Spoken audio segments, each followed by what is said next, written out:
In the red dusk over northern Burkina Faso, a predator drone cut the silence. Until it didn't. A single streak of fire, impact, metal cracked. Dust swallowed the sky. When the wreckage cooled, one fact burned through the smoke. It wasn't French. It wasn't American. It was Israeli. Coded navigation logs. Hebrew markings on stabilizers. Target coordinates stamped into the fuselage. The Gossi uranium fields, untouched on any public map. For decades they told Africa it was poor. Then they found uranium, and suddenly Africa became strategic. But the real question was never simply minerals. It was who controls the silence before the mine explodes. Why would a Middle Eastern power, thousands of miles away, be mapping uranium with a combat drone over the Sahel? Why would rebel radios be tuned to Tel Aviv? Why would a drone from Jerusalem fall on Burkinabe soil? Someone had miscalculated, expecting the continent to blink. In Ouagadougou, another story was being written, not with ink, but with resolve. The moment that changed everything began with a download. Encrypted telemetry recovered from the wreck was fed, line by line, into Burkina Faso's elite cyber unit. They weren't looking for neutrals. They were hunting a crime hiding behind surveillance. What they found was worse. The drone's flight path didn't follow militant routes. It drew a perfect arc over the Gossi uranium basin, a site sealed under AES directives and emitted from every international registry, and each waypoint matched known mineral shafts. Radiological sensors on board had been calibrated for uranium density. This was not intelligence gathering. This was pre-operational mapping. Captain Ibrahim Traoré stared at the screen as coordinates painted a digital map of violation. He had seen this choreography before, in Libya, in Congo, in Iraq. It always began the same way: data, destabilization, deal. And it always ended the same way: the mine changed hands, the people stayed buried. Traoré refused to watch another flag being planted on African ground. Summon the Brotherhood, he said quietly. It's time! Within hours, encrypted channels hummed across the Sahel, private jets moved under cover of night, borders opened without questions. In less than 24 hours, 3 figures arrived in Ouagadougou. No ceremony, no cameras. Colonel Assimi Goïta of Mali, veteran of shadow wars and colder betrayals. General Abdourahmane Tiani of Niger, steady and unflinching.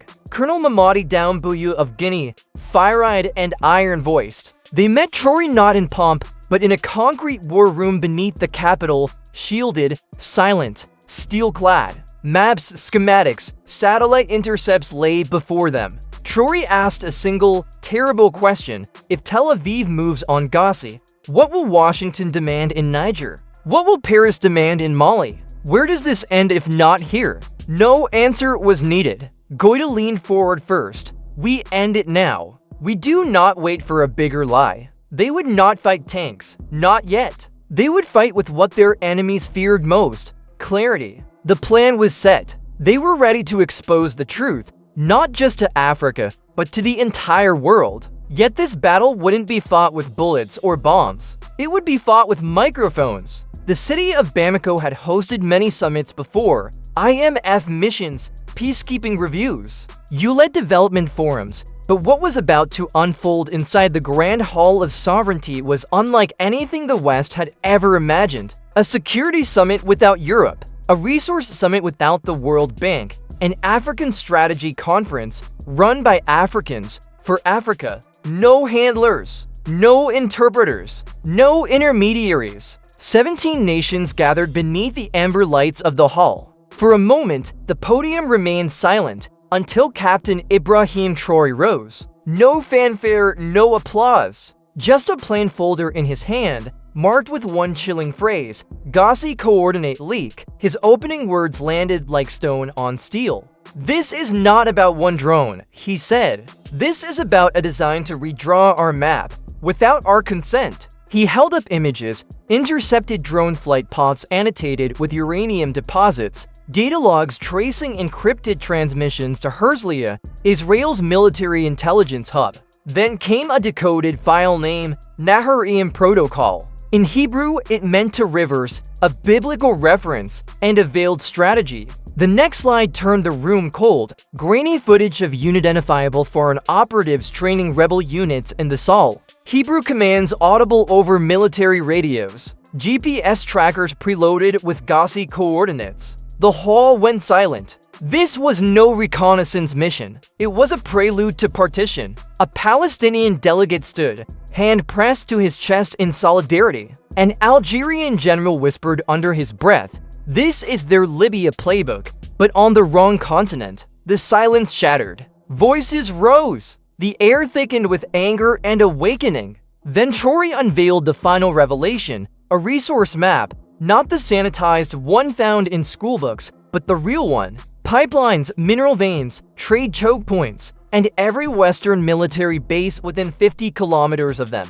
When we speak of sovereignty, Traoré declared, they call us unstable. When we speak of uranium, they call us dangerous. But when they draw extraction zones across our land, no one calls that a threat. He turned toward the cameras broadcasting live across the continent and declared, if a drone from Tel Aviv can fly over Gossi without permission, then tomorrow it can fly over Nami, and the day after, Kinshasa. Where does it stop? The question didn't just echo, it landed hard. For the first time, millions watching from radios, phones, and village courtyards saw the machinery of exploitation laid bare in real time. No aid speeches, no Western lectures, just raw, unapologetic truth. In that instant, Africa's answer became clear. They would no longer be pawns, not for gold, not for oil, not for uranium. Within 48 hours, Bamako transformed into the command center of a new, unspoken doctrine. Media units trained in digital warfare launched a coordinated blitz across YouTube, WhatsApp, and Telegram. Hashtags like #uranium as ours and #Africa under surveillance exploded. Street artists in Conakry and Niamey joined the movement, painting murals of Traoré standing defiantly between two drones. Eyes lifted to the sky beneath the words, "We see you now, meanwhile." A damning evidence package, telemetry logs, contract drafts, and encrypted communications was delivered to the African Union and the United Nations. Then came the shock. Iran, South Africa, Brazil, and Indonesia jointly demanded an emergency UN inquiry into foreign interference in Sahel resource zones. Western diplomats panicked. Israel's envoy dismissed the summit as political theater staged by regimes with something to hide. But it was too late. The world had already seen the proof. One clause buried deep in the leaked documents caused global outrage. A draft agreement between a Tel Aviv-based holding firm and a proxy mining group, offering technical security services and strategic extraction support. In reality, a 45-year uranium access guarantee disguised as regional stabilization operations. Translation: fund the chaos, win the contract. The Israeli Foreign Ministry denied any role,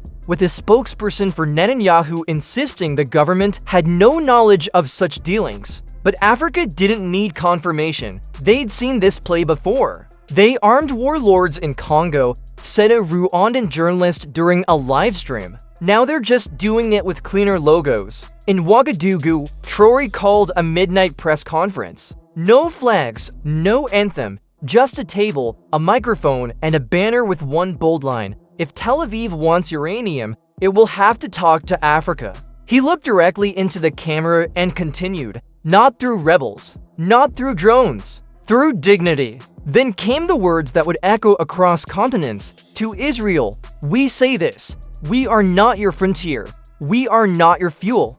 And we will not sell uranium to those who mine suffering before they mine stone. Then in an unscripted and unforgettable act, he lifted a small rock, a piece of raw uranium or wrapped in cloth, and said quietly, "This is not a weapon, until you make it one." That image, Traoré holding uranium in his palm, rippled across the world like thunder carried in silence. In Washington, State Department officials privately admitted that the drone incident had severely damaged strategic optics. Publicly, they denied any involvement, but leaked cables obtained by The Intercept told a different story. A joint resource corridor monitoring initiative involving U.S. contractors and Israeli private security firms flagged months earlier by analysts as dangerously aggressive. In Paris, the silence was deafening. French media, once dominant across Francophone Africa, struggled to regain control of the narrative.